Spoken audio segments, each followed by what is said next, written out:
Amigos y hermanos en la fe, buenas tardes. Qué gusto poder estar el día de hoy con ustedes. Yo soy Benji Monroy y el día de hoy empezamos a ver el libro de Apocalipsis. Bienvenidos a la clase de Ven Sígueme con Benji Monroy en esta ocasión y vamos a abarcar Apocalipsis del capítulo 1 al 5. Comienza la etapa final de nuestro curso de Ven Sígueme en cuanto al Nuevo Testamento se refiere. Hoy, un título que llama la atención y que muchos de nosotros entendemos y queremos razonarlo. Al Cordero sean la gloria y el poder para siempre jamás. Todo es atribuido al Señor en el cristianismo. Nos referimos a nuestro Señor Jesucristo. Cuando hablamos de bendiciones, las atribuimos a Él. Cuando incluso hablamos de pruebas y de vicisitudes, son permitidas por Él para darnos enseñanzas en esta vida y nuestro crecimiento espiritual vaya hacia arriba. Pero también el poder del sacerdocio y el poder para hacer y deshacer, para crear y no crear, eso también se lo atribuimos a nuestro Señor Jesucristo. Todo eso y mucho más en nuestra clase del día de hoy en Ven Sígueme con Benji Monroy. Bienvenidos amigos, si es la primera vez que usted está aquí con nosotros o si ya nos ha acompañado, espero que le guste esta clase que la hago con mucho amor para todos ustedes. Antes de iniciar nuestro libro de Apocalipsis, quisiera hacer un comentario al respecto. Este libro quizá sea uno de los libros más enigmáticos y que más haya levantado suspicacias o haya levantado emociones o preguntas o quizá algunas dudas en cuanto a la historia bíblica. Al igual que el Génesis, está lleno de simbologías. Específicamente el libro de Apocalipsis, hermanos, ha hecho que muchos eruditos alrededor del mundo debatan en cuanto a su significado y que algunos de ellos den sus puntos de vista particulares. El día de hoy en Ven Sígueme trataremos de enfocarnos en el contenido espiritual. Habrá otros hermanos de buen corazón, incluso fuera de la iglesia, que puedan ahondar muchísimo en la simbología, en la numerología y en otros aspectos de este libro de Apocalipsis que, como dije al principio, ha levantado cualquier tipo de comentarios alrededor del mundo. Sin embargo, he considerado, y seguramente muchos de ustedes han considerado, que lo más enriquecedor y lo más satisfactorio de cualquier relato bíblico es su contenido acerca del Cristo, es su contenido espiritual. Quizá usted tenga alguna duda de qué significan los dragones, qué significa aquella bestia, qué significan las numerosas cabezas y los ojos que aparecen, qué significa la Virgen y demás. Algunos de estos detalles simbólicos los vamos a ver el día de hoy. Sin embargo, ahondaremos más en el contenido que llega al corazón, en el contenido espiritual. No nos referimos a los otros contenidos como algo despreciable, sino que el día de hoy, Ven Sígueme nos invita a reflexionar en Cristo. Dice así: el título del último libro del Nuevo Testamento también puede significar cualquier revelación extraordinaria. Deriva de una palabra griega que significa revelación. Amigos, la palabra Apocalipsis, como lo conocemos lo escribí bien, Apocalipsis, ahí está, lo escribí bien, hermanos, es un poco confuso. Como dice el manual de Ven Sígueme, Apocalipsis significa revelación. Y lo vamos a poner acá. Incluso, amigos y amigas, en la versión del Rey Santiago o de King James Version en inglés, a este libro no aparece como Apocalipsis, aparece como Revelation. O incluso en algunas otras Biblias impresas por algunos de nuestros hermanos de otras denominaciones religiosas, también aparece la palabra revelación. ¿Para quién fue esta revelación? Dicho sea de paso, hermanos, en la iglesia creemos en la revelación del Señor para con un profeta y en la revelación personal de un miembro como usted o como yo para nuestras vidas, para nuestro hogar o incluso para nuestras organizaciones, las cuales hayamos sido llamados para poder servir. El libro compone de una revelación que recibió el apóstol Juan, el cual se le permitió ver la historia del mundo, en especial los últimos días. Esta revelación, amigos y amigas, fueron dadas a Juan, hijo de Zebedeo. Lo vamos a ver acá, amigos y amigas, y vamos a dibujar a un pequeño Juan. ¿Está bien? Lo vamos a hacer sentado escribiendo, por así decirlo, y él escribe esta revelación, o mejor conocido como el libro de Apocalipsis, en la isla de Patmos. Lo vamos a ver un poquito más adelante a forma de repaso histórico, amigos y amigas, pero vamos a situar geográficamente lo que está sucediendo en esta ocasión. Lo vamos a hacer arriba de una roca, a nuestro Juan, hijo de Zebedeo, el día de hoy.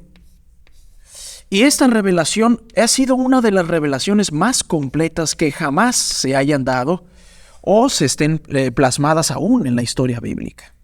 Sabemos que muchos vieron los últimos días, como lo fue Moisés, como lo fue Ley, muchos profetas en el Antiguo Testamento, el profeta José Smith y demás.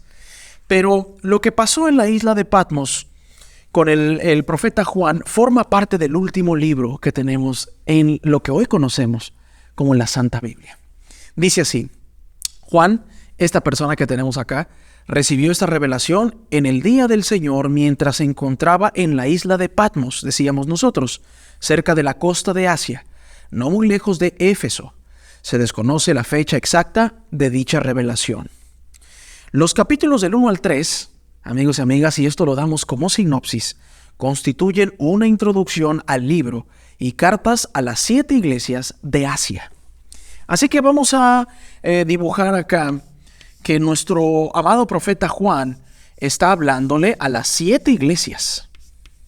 Vamos a poner el número 7 y vamos a dibujar unas iglesias. Evidentemente, hermanos, en la época de Juan las iglesias no estaban construidas con una aguja aquí y tenían estos techos iglesia, como se le conocen, pero vamos a relacionarlo de esta manera.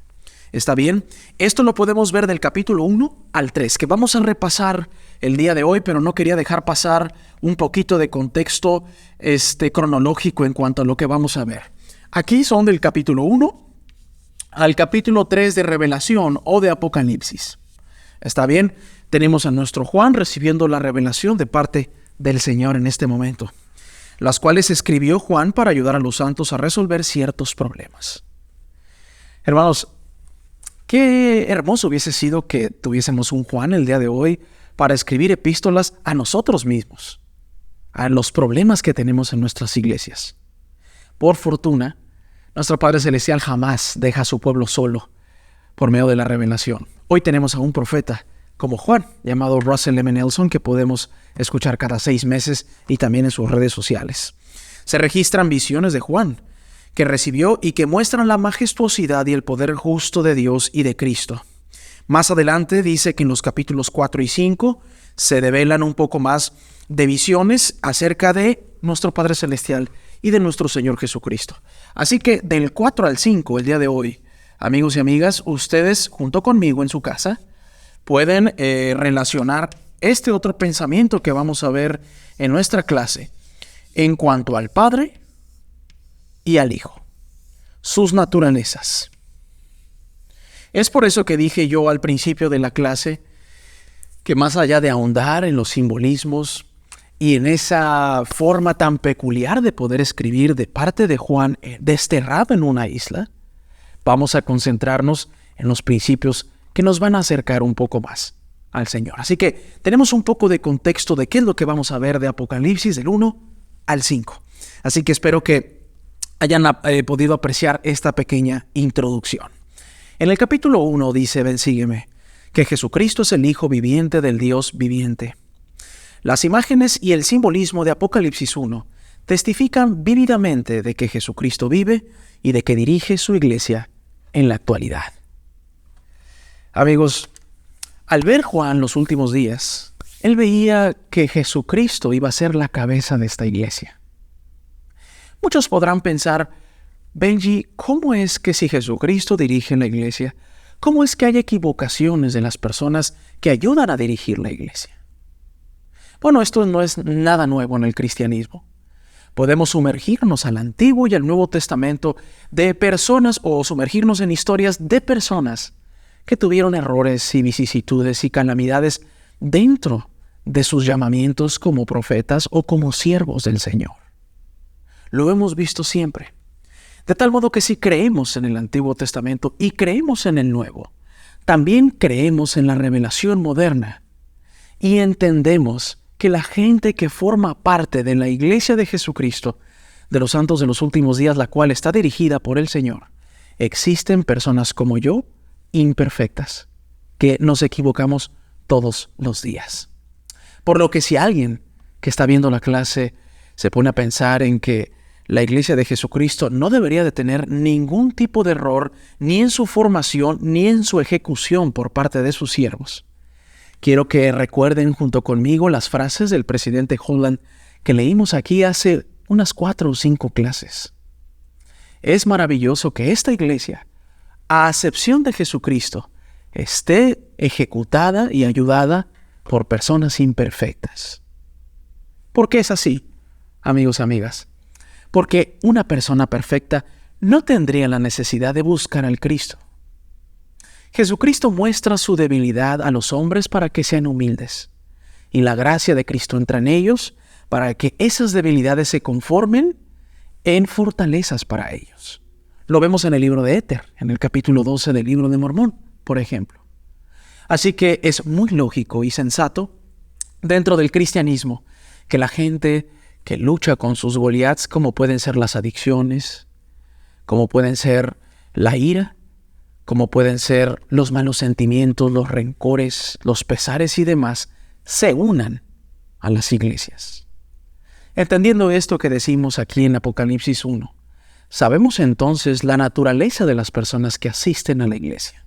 Por lo que no debería de sorprenderse ni usted ni yo al ver que una persona como yo se equivoque dentro de la iglesia. Porque mi proceso de aprendizaje está en formación aún. Porque la perfección no llega todavía en esta vida, sino en la vida venidera. Es necesario acercarnos al modelo cristiano lo más posible.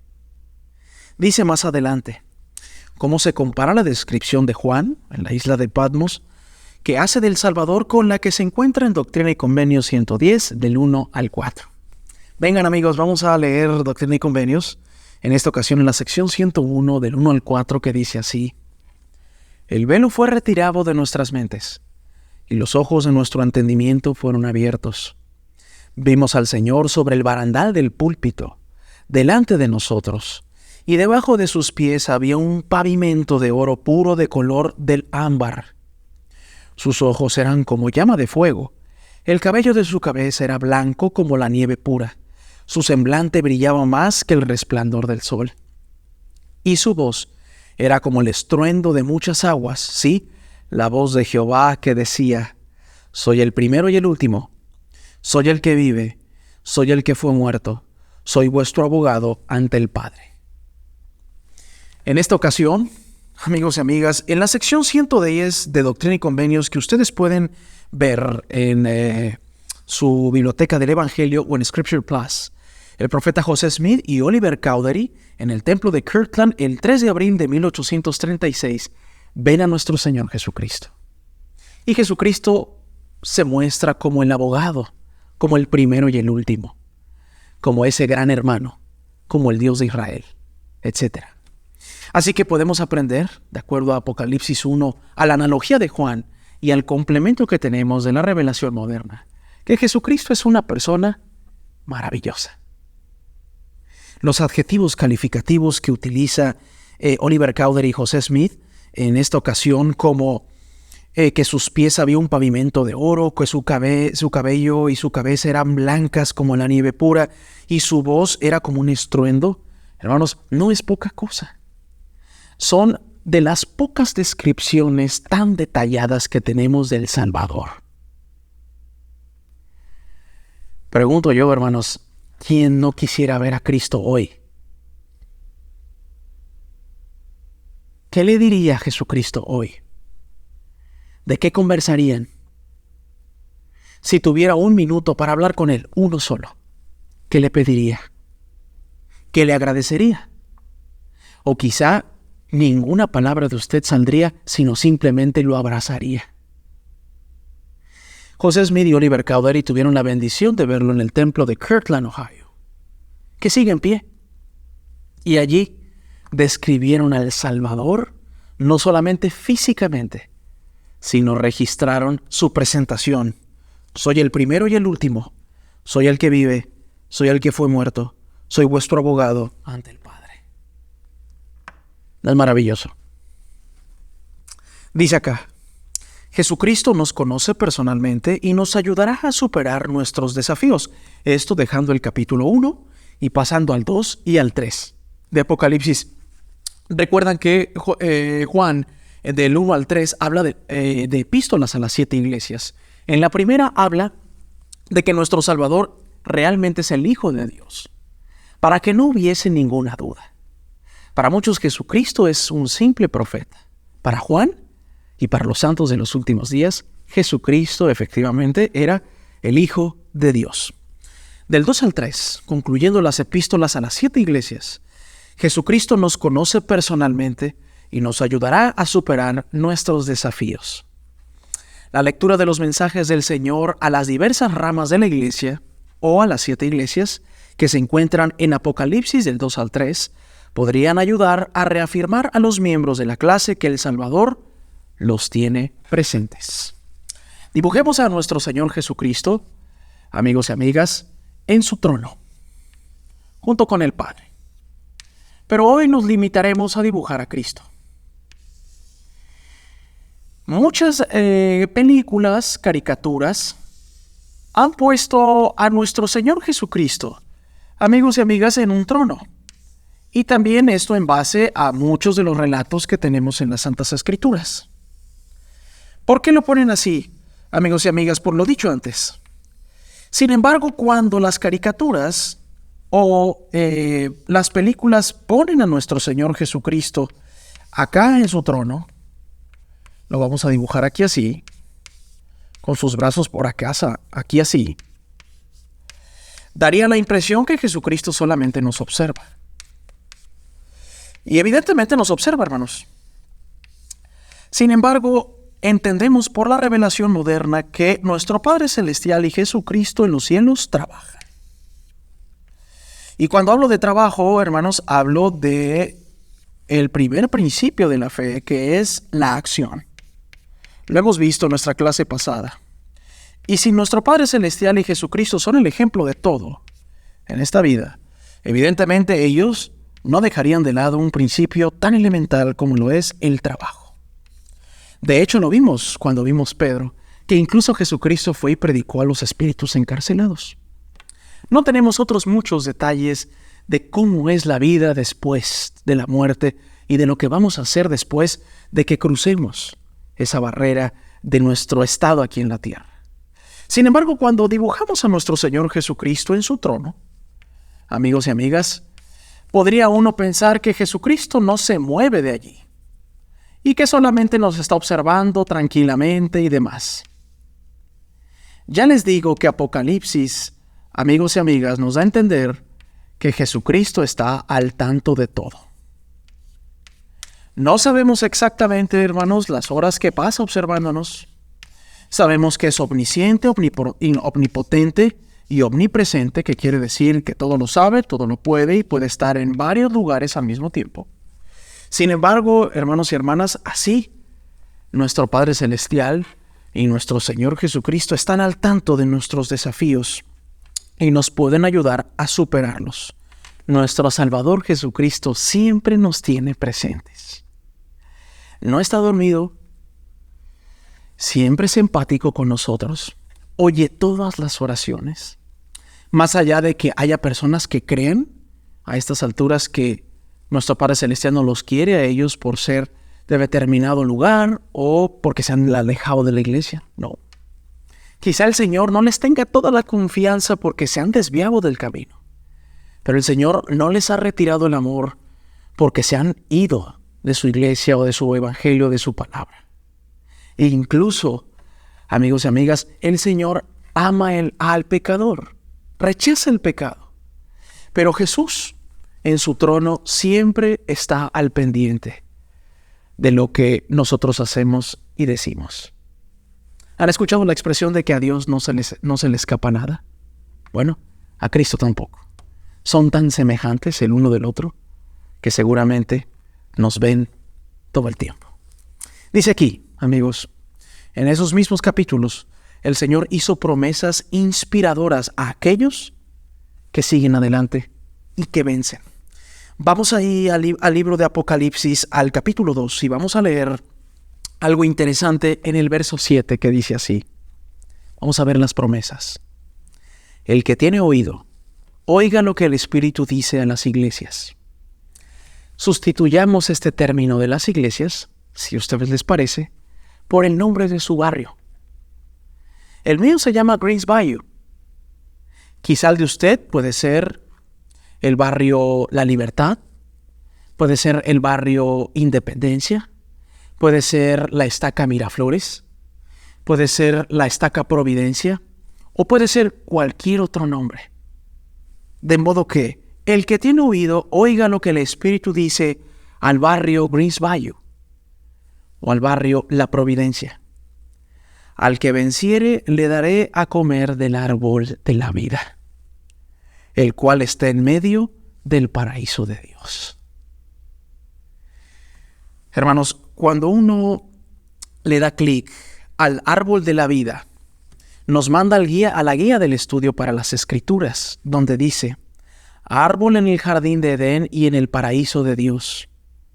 ¿Recuerdan que en la creación había un árbol tan hermoso que en Génesis y en Apocalipsis 2:7 se narra así?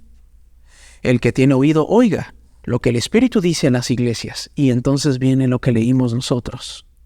En Génesis 2:9 dice así. Y Jehová Dios hizo de la tierra todo árbol agradable a la vista y bueno para comer.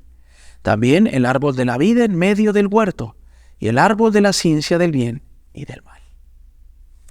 Debe de sonar muy familiar para ustedes, amigos y amigas. Dice así.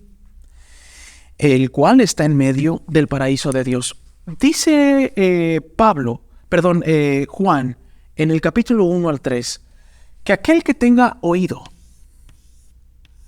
para escuchar a nuestro Señor, y lo dibujamos aquí, aquel que tenga oído, y me encantan las palabras, dejará que ellos prueben del árbol de la vida.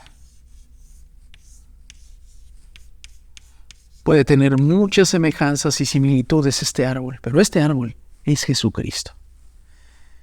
Al que venciere le daré de comer del árbol de la vida, el cual está en medio del paraíso de Dios. No tengas ningún temor de las cosas que has de padecer. He aquí el diablo va a echar a algunos de vosotros a la cárcel, para que seáis probados, y tendréis tribulación durante 10 días. Sé fiel hasta la muerte, y yo te daré la corona de la vida. Cuando el manual de Ven Sígueme nos invita a repasar las promesas de Dios, quiere darnos a entender que el Cristo no solamente está para dar indicaciones y esperar. El Cristo está para dar indicaciones, esperar y esperar para cuando nosotros estemos listos para recibir las bendiciones. Tiene tanto amor nuestro Señor Jesucristo que nos manda a hacer cosas que incluso nos van a beneficiar a nosotros. Por más de que a veces, hermana que me está viendo ahí o hermano, no lo entendamos del todo. Cuando usted recibe una impresión espiritual de no vayas por allí, y nosotros no encontremos alguna explicación lógica al respecto, es porque nuestro Señor Jesucristo, en este momento, quiere algo bueno para nosotros. Quiere algo bueno para nuestra vida. No hay nada malo que venga del Señor. El Señor pide a sus hijos buen comportamiento. El Señor no es un Dios de confusión. No es un Señor que habita en las tinieblas ni en la oscuridad, ni se anda por las ramas. Es directo, amoroso y pide siempre cosas buenas. De modo que seamos fieles hasta la muerte y Él te dará la corona de la vida. Aquel que sea fiel recibirá coronas de vida eterna. Y podemos poner una corona, como las vemos adornadas a veces, en nuestras puertas y demás. No soy un experto en hacer coronas, evidentemente, hermanos, pero nos dará coronas de vida eterna. ¿Es maravilloso? Sí que lo es. Me llama la atención en Apocalipsis 2, que dice: no tengas ningún temor de las cosas que has de padecer. ¿Quién está preparado para las pruebas de la vida? Ya les digo, quizá yo no. Lo único que tengo es mi fe pequeña y después espero que mi fe pueda ayudarme a sobrellevar las vicisitudes de la vida. Pero cuando yo leo Apocalipsis, que dice que no tenga yo, Benji, ningún temor de las cosas que he de padecer, es porque Dios no es un Dios de temor. Dios no da espíritu de cobardía, sino de valentía. Y hemos hablado muchísimo acerca del temor en otras clases. El temor, amigos, el miedo, no son atributos de los cuales hayamos aprendido del Cristo. ¿O acaso Cristo temió? Lo que sabemos de Cristo ante su prueba de más dificultad o más difícil, sabemos que consulta al Padre y le dice: si es prudente para ti, Padre Celestial, pasa de mí esta amarga copa, pero que no se haga mi voluntad sino la tuya. Eso, hermanos, era una pregunta del alma de nuestro Señor Jesucristo. ¿Temor? Si hubiese tenido temor, nuestro Señor Jesucristo ni se presenta en el jardín de Getsemaní, ni le hace el cuestionamiento a Herodes, ni mucho menos carga el travesaño de la cruz, ni demás. En esta ocasión podemos volver a reafirmar que el temor, amigos y amigas, es rechazado totalmente por nuestro Señor Jesucristo, porque Él pide que no tengamos ningún temor de las cosas que hemos de padecer, pues Él es nuestro mejor ejemplo. En el 5 nos dice que solo Jesucristo podía hacer posible el plan del Padre Celestial. Cuando nosotros vamos, amigos y amigas, a Apocalipsis 5, en el verso 1 y 2, dice así: y vi en la mano derecha del que estaba sentado en el trono un libro escrito, por dentro y por fuera, sellado con 7 sellos. Y vi a un ángel poderoso que proclamaba en alta voz: ¿quién es digno de abrir el libro y de desatar sus sellos? A continuación, ustedes pueden acompañarnos a leer completamente Apocalipsis 5. Pero quiero decirles qué tipo de libro era este. Era un rollo más o menos así como se acostumbraban, con 7 sellos, hermanos. 1, 2, 4, 5, 6 y 7. Estos sellos, amigos y amigas, mantenían evidentemente el rollo a salvo. Y ustedes lo pueden imaginar. Estos sellos tenían algunos grabados con algún tipo de simbología que resguardaba pergaminos de alto valor. Y entonces en Apocalipsis 5, allá en la isla de Patmos, Juan está viendo eso. Y se pregunta: ¿quién puede ser aquel que puede desatar este libro?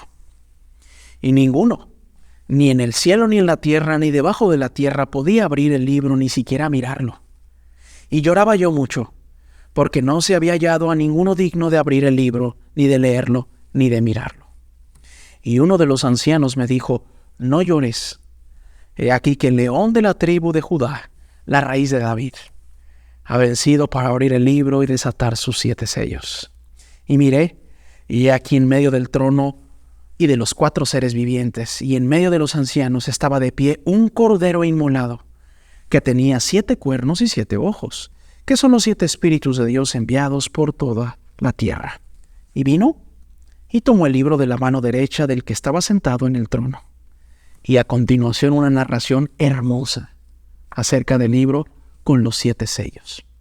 Como lo dijimos al principio, podríamos pasarnos no una, varias clases hablando de los sellos y su simbología, y de los cuernos y los 7 ojos. Sin embargo, hermanos, ven, sígueme, nos envía directo a la enseñanza espiritual. ¿Qué les parece si este ejemplo del antiguo Israel, allá en la isla de Patmos, que desconocemos la fecha en la que fue escrito, lo adaptamos a la vida moderna, a la vida cotidiana? No sé si ustedes recuerdan, amigos y amigas, algunos diarios en los cuales uno puede plasmar sus vivencias cotidianas y que eran resguardados con un candado. Desconozco cómo se diga esta palabra en algunos países de origen, pero el candado es un seguro que mantiene resguardado material confidencial de cierta persona. Ahora nosotros imaginemos que en igual de 7 sellos hay 7 candados aquí. Evidentemente, para ponerle 7 candados a un diario personal, esto debe de contener información muy valiosa. Tenemos 1, 2, 3, 4, 5, 6, 7 candados.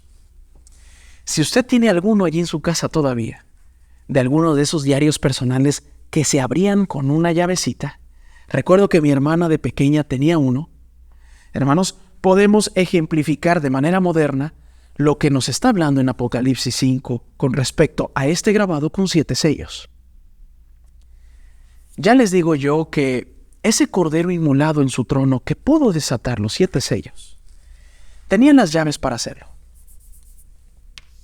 Imaginemos esas llaves antiguas, elegantes y pesadas que servían para abrir cosas en la antigüedad.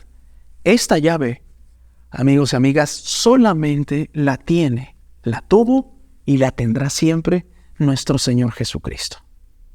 Para abrir simbológicamente este libro sellado que vio Juan en la isla de Patmos y que evidentemente en nuestro diario vivir tendría las llaves para abrir los 7 sellos de un diario personal.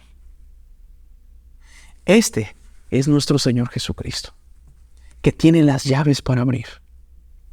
Dice más adelante, y gracias a la revelación moderna, así como las personas llenas de júbilo, antes de eso, amigos y amigas, quiero hacer un comentario acerca de lo que nos dice el presidente Jeffrey R. Holland acerca de que solo Jesucristo podía expiar por nosotros. Dice, al describir los acontecimientos de la vida preterrenal, el elder Jeffrey R. Holland enseñó lo que vamos a ver a continuación. Cristo se ofreció voluntariamente para honrar el albedrío moral de toda la humanidad al mismo tiempo que expiaría sus pecados. Al hacerlo, devolvería al Padre toda la gloria por tal acto de amor y redención. Esa expiación infinita de Cristo fue posible porque, punto número 1, Él era el único hombre sin pecado que iba a vivir en esta tierra y por lo tanto no estaba sujeto a la muerte espiritual causada por el pecado. Punto número 2, Él era el unigénito del Padre y por ese motivo poseía los atributos divinos de un Dios que le dieron poder sobre la muerte física. Y punto número 3, dice el elder Holland, en el concilio preterrenal aparentemente Él era el único suficientemente humilde y dispuesto a ser preordenado para prestar ese servicio. De modo que estas 3 razones de las que nos habla el presidente Holland, gracias a la revelación moderna, le otorgaron esta llave al Señor. La llave para abrir ese libro que Apocalipsis señala con 7 sellos. Pues todos dudaban y lloraban y se preguntaban, ¿quién incluso puede mirar ese libro? Llega Jesucristo, le gira la llave y desata todos los sellos del diario personal de este escrito antiguo o incluso de su propio corazón. Jesucristo, hermanos y amigos, tiene la llave para poder abrir el corazón más duro y más cerrado que pueda existir en la tierra. No pierdan la esperanza, hermano. No pierdan la esperanza, hermano. No importa qué tan sumergido esté su hijo en el mundo de las drogas. Cristo tiene la llave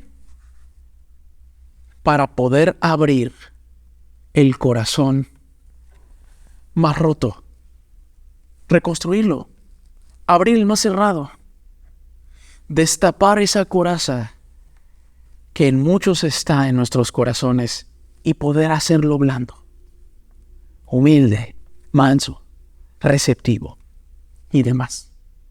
Cualquier analogía que usted quiera adaptar a este principio que hemos aprendido acá en Apocalipsis 5, queda bien porque de Cristo son todas las cosas. Es maravilloso las aplicaciones que tiene nuestro manual de Ven, Sígueme para todos.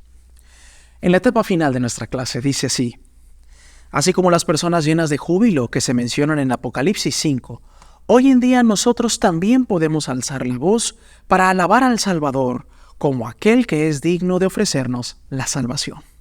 Vayamos a Apocalipsis 5, que dice así: y miré, y oí la voz de muchos ángeles alrededor del trono. Imaginen, hermanos, esta escena en sus mentes.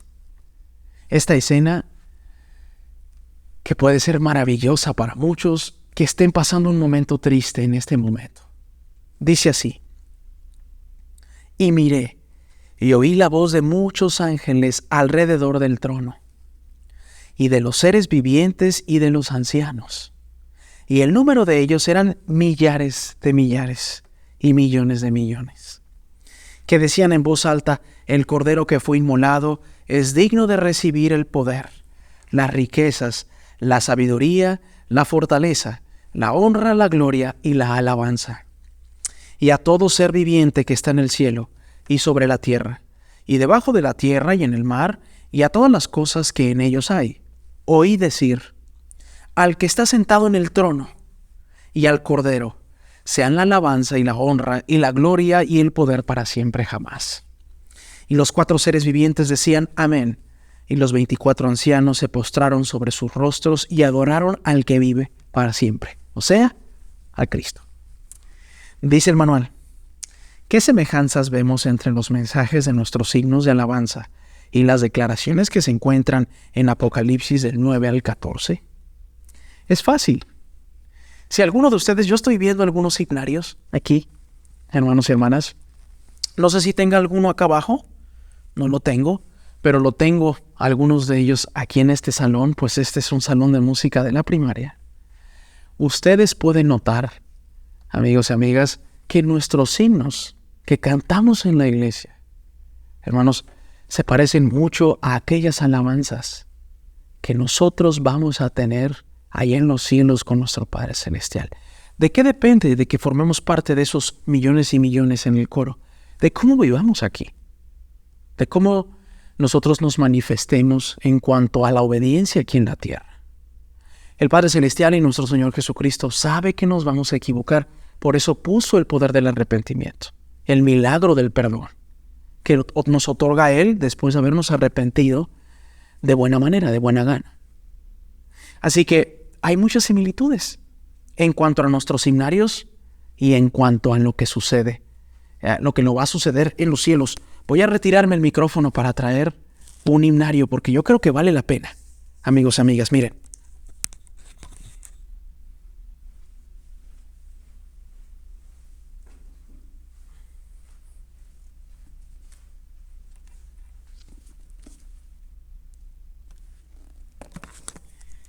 Me coloco mi micrófono nuevamente y quiero que vean que lo que tenemos aquí en estos himnos, hermanos y hermanas,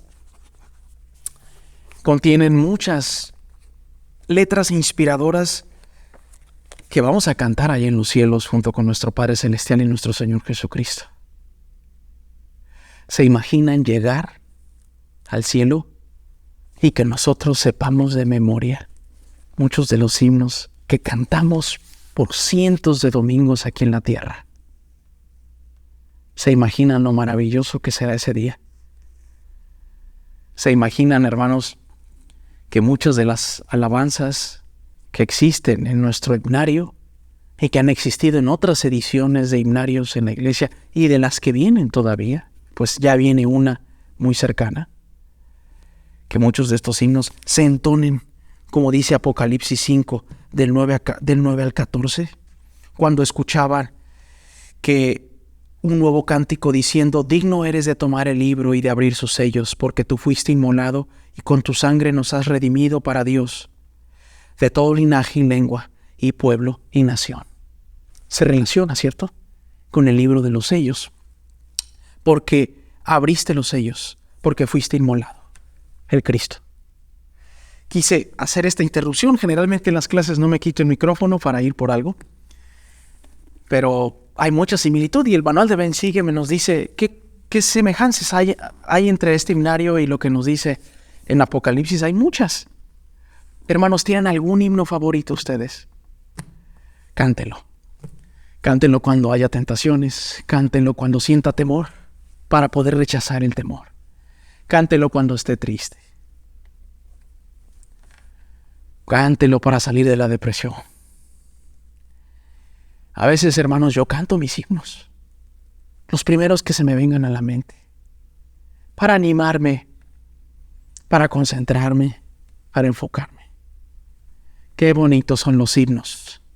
Si alguno de ustedes los ha tomado poco en cuenta en la iglesia, hermanos, en los cielos va a haber himnos y cánticos para muestra Apocalipsis número 5. Hablamos entonces, amigos y amigas, de las alabanzas, pero del poder de la expiación que dijo y que leímos acá del elder Jeffrey R. Holland, de nuestro Señor Jesucristo. Usted puede ver en este resumen que hemos hecho de Apocalipsis del 1 al 5, que Juan escribe el capítulo 1 y 3 de lo que conocemos como revelación a las 7 iglesias, y después ve la excelencia y la magnitud del Padre y del Hijo.